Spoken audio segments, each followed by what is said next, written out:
ছোটোবেলায় বাবাকে দেখতাম শীতকাল শেষ হওয়ার সময় সিলিং ফ্যানগুলোকে নামিয়ে পরিষ্কার করে রং উঠে গেলে সেগুলোকে রং করে একটু অয়েলিং করে আবার টাঙিয়ে দিত। তখন আমিও বাবাকে সাহায্য করতাম। অনেক বছর পরে পুরনো ফ্যানগুলো দেখে সেই দিনগুলোর কথা মনে পড়ে গেল।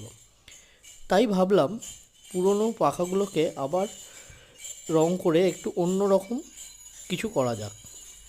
স্যার ভ্যান গগের আঁকা ছবির কিছু স্টাইল অনুকরণ করে পুরনো ফ্যানগুলোকে নতুন রূপ দেওয়ার চেষ্টা করলাম। কেমন হয়েছে আপনারা কমেন্টে অবশ্যই জানাবেন।